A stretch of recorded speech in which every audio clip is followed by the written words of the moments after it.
give him the f***ing controller!" These words were said by an OceanGate Submersible Passenger when the sub crashed into a shipwreck, losing control for over 1 hour. Sockton Rush was fighting with David Lochridge over the control of the sub because he disregarded the safety instructions. He landed too close, got tangled in the current, managed to wedge the sub beneath the Andrea Doria's crumbling bow, and descended into a full-blown panic. Lochridge tried to take the helm, but Rush had refused to let him, melting down for over an hour until finally one of the clients shrieked, "Give him the controller." At which point, Rush hurled the controller, a video game joystick, at Lochridge's head. Lochridge freed the sub in 15 minutes. In this video, we're going to look at the terrifying news story revealed by OceanGate, and we'll also be giving away this Titanic poster, so stick around to the end of the video to see how you could win. In December 2015, 2 years before the Titan was built, Rush had lowered a 1/3 scale model of his 4,000-meter sub-to-be into a pressure chamber and watched it implode at 4,000 psi, a pressure equivalent to only 2,740 meters. The test's stated goal was to validate that the pressure vessel design is capable of withstanding an external pressure of 6,000 psi, corresponding to a depth of about 4,200 meters. He might have changed course then, stood back for a moment and reconsidered, but he didn't. Instead, OceanGate issued a press release stating that the test had been a resounding success because it demonstrates that the benefits of carbon fiber are real. Rush didn't even break stride. He ran right on ahead, ploughing hard into his Director of Marine Operations, David Lochridge. Lochridge had emigrated from Scotland to work for OceanGate, selling his home in Glasgow, moving to Washington State with his wife and 7-year-old daughter. Unlike many of his new colleagues, Lochridge was an established undersea pro, a submersible and remote-operated vehicle pilot, a marine engineer, and underwater inspector for the oil and gas industry.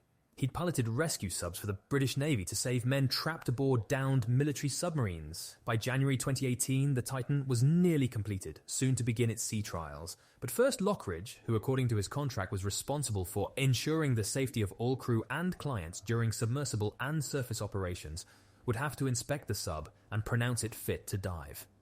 And that wasn't going to happen. Lochridge had been watching the sub's progress with ratcheting alarm. He'd argued with OceanGate's engineering director, Tony Nissen.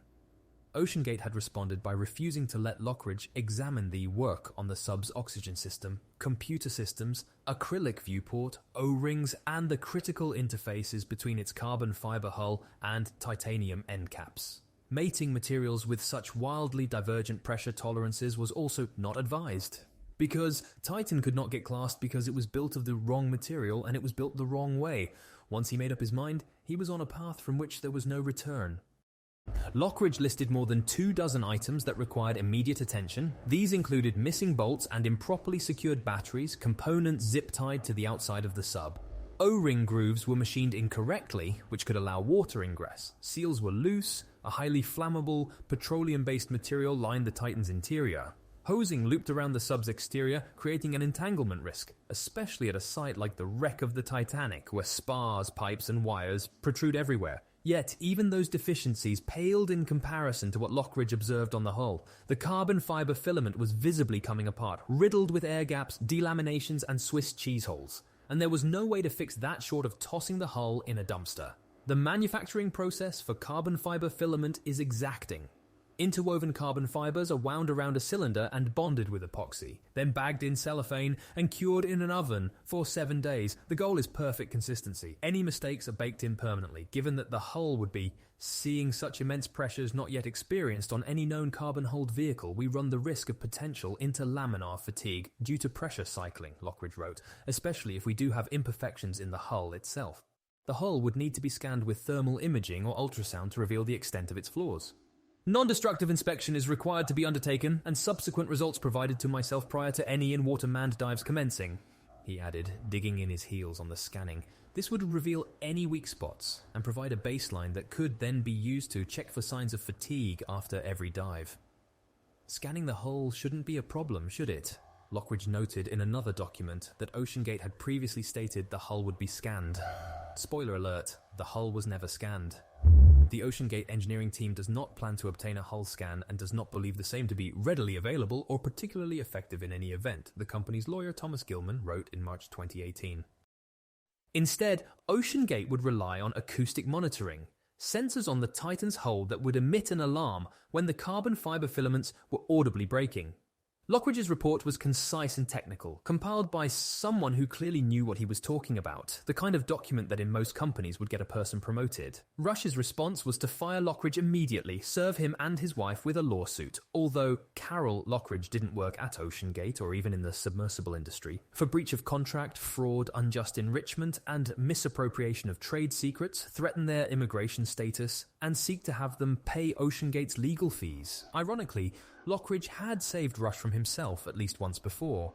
In June 2016, Rush piloted OceanGate's shallow diving sub, the Cyclops 1, to the site of the Andrea Doria, a hulking 700-foot ocean liner and epic entanglement hazard that had sunk in 1956 off Nantucket, in a patch of the Atlantic known for its murky fog and seething currents. The ship lies in 240 feet of turbid water, cobwebbed with discarded fishing lines. At that depth, it is accessible, and just barely, to advanced scuba divers, 18 of whom have died there. Rush was headed down to capture sonar images of the shipwreck with Lochridge and 3 clients. As chief pilot and the person responsible for operational safety, Lochridge had created a dive plan that included protocols for how to approach the wreck.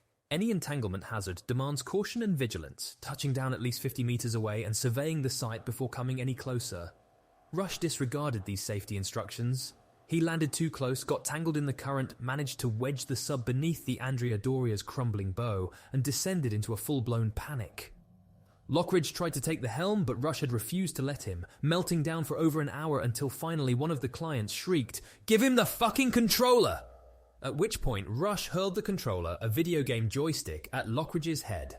Lochridge freed the sub in 15 minutes.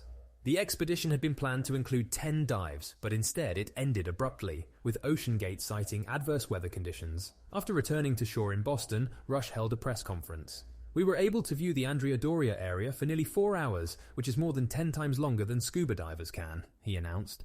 The dive, OceanGate's website noted, had focused on the bow of the vessel. On the Titan's second deep test dive in April 2019, an attempt to reach 4,000 meters in the Bahamas, the sub protested with such blood-curdling cracking and gunshot noises that its descent was halted at 3,760 meters. Rush was the pilot, and he had taken 3 passengers on this highly risky plunge. One of them was Carl Stanley, a seasoned submersible pilot who would later describe the noises as the hull yelling at you. Stanley was no stranger to risk. He'd built his own experimental unclassed sub and operated it in Honduras. But even he was so rattled by the dive that he wrote several emails to Rush urging him to postpone the Titan's commercial debut, less than 2 months away. The carbon fiber was breaking down, Stanley believed. "I think that hull has a defect near that flange that will only get worse. The only question in my mind is, will it fail catastrophically or not?" He advised Rush to step back and conduct 50 unmanned test dives before any other humans got into the sub. True to form, Rush dismissed the advice. One experiential data point is not sufficient to determine the integrity of the hull, telling Stanley to keep your opinions to yourself. But that was all before Paul-Henri Nargeolet worked with OceanGate, deep-sea icon, whose expertise on the Titanic led to his fatal association with Rush. Nargeolet had been a decorated commander in the French Navy, the captain of France's 6th sub, the Nautil, and the leader of his country's deep submergence group. As commanding officer of the French Navy's explosive ordnance disposal team, he demined the English Channel, the North Sea, and the Suez Canal. And that was just on page 1 of his resume. It's not that Nargeolet's friends didn't try to stop him. "Oh, we all tried," Leahy said. "I tried so hard to tell him not to go out there. I fucking begged him. Don't go out there, man." It's that Nargeolet knew everything they were saying was true and wanted to go anyway. "Maybe it's better if I'm out there," Leahy recalls Nargeolet saying. "I can help them from doing something stupid or people getting hurt." In the implosion's aftermath, the French newspaper Le Figaro would report that Nargeolet had told his family that he was wary of the Titan's carbon fiber hull and its oversized viewport, assessing them as potential weak spots. He was a little skeptical about this new technology, but also intrigued by the idea of piloting something new. A colleague of Nargeolet's, marine archaeologist Michael Leur, explained to the paper. It was difficult for him to consider a mission on the Titanic without participating in it himself. Now the reports are emerging about the plague of problems on OceanGate's 2021 and 2022 Titanic expeditions. More dives, scrubbed or aborted than completed, for an assortment of reasons from major to minor. A communications system that never much worked, battery problems, electrical problems, sonar problems, navigation problems, a thruster installed backward, ballast weights that wouldn't release. On one dive, Rush instructed the Titan's occupants to rock the sub back and forth at abyssal depths in an attempt to dislodge the sewer pipes he used to achieve negative buoyancy, getting all the way down to the sea floor and then fumbling around for hours trying to find the wreck. I mean, how do you not find a 50,000-ton ship? Anyways, one group had been trapped inside the sub for 27 hours, stuck on the bulky launch and recovery platform. Other missions specialists were sealed inside the sub for up to 5 hours before it launched, sweltering in sauna-like conditions. Arthur Leubel, a German businessman who dove in 2021, described it to the Associated Press as a kamikaze operation. Fair is fair, some people did get to see the Titanic and live to tell about it. Plenty more left disappointed, having spent an extremely expensive week in their branded OceanGate clothing doing chores on an industrial ship. OceanGate's Titanic Expedition 20-23 promotional video, now removed from the internet, showed mission specialists wiping down ballast pipes and cleaning the sub. And when Rush offered them 300-foot consolation dives in the harbour, even those were often cancelled or aborted. When the world learned of the Titan's disappearance on June 18th, no one in deep-sea circles believed that it was simply lost, floating somewhere unseen because, the mind reels, it didn't have an emergency beacon. No one believed that its passengers were slowly running out of oxygen. If the sub were entangled amid the Titanic wreck, that wouldn't explain why its tracking and communications signals had vanished simultaneously at 3,347 meters. The fear was collapse, Leahy said. The fear was always pressure hull failure with that craft. But the families didn't know and the public didn't know, and it would be ghastly not to hope for some slim chance of survival, some possible miracle. But which was better to hope for? That they perished in an implosion at supersonic speed, or that they were alive with hardly a chance of being found, left to suffocate for 4 days in a sub that had all the comforts of an MRI machine. No knowledge of the tragedy was preparation enough for watching television coverage of the Titan's entrails being craned off the recovery ship Horizon Arctic. 8-inch thick titanium bonding rings bent, snarls of cables, mangled debris, sheared metal, torn exterior panels. They seemed to have been wrenched from Grendel's claws in some mythical undersea battle. But no, it was simply math. A cold equation showing what the pressure of 6,000 psi does to an object unprepared to meet it. One person involved in the recovery effort said that the wreckage itself was proof that no one aboard the sub had suffered. From what I saw of all the remaining bits and pieces, it was so violent and so fast. The Abyss doesn't care if you went to Princeton or that your ancestors signed the Declaration of Independence. If you want to go down into her world, she sets the rules. There was no piece I saw anywhere that had its original 5-inch thickness, he said, just shards and bits. It was truly catastrophic. It was shredded. Now, back on land, he was still processing what he'd seen. I think people don't actually understand just how forceful the ocean is. They think of the ocean as going to the beach and sticking their toes in the sand and watching waves come in and stuff like that. He reflected. They haven't a clue. It wasn't supposed to be this way. In the beginning, OceanGate's mission had seemed so promising. Founded in Everett, Washington in 2009, the company provides manned submersible services to reach ocean depths previously unavailable to most individuals and organizations. But there's a vast chasm between intention and execution, and pieces of the Titan now lie at the bottom of it. After the tragedy, OceanGate went dark, suspending its operations. Its website and social media channels were suddenly gone. Its promotional videos deleted. Emails sent to the company received this reply: "Thank you for reaching out. OceanGate is unable to provide any additional information at this time." Phone calls were greeted with a disconnection notice.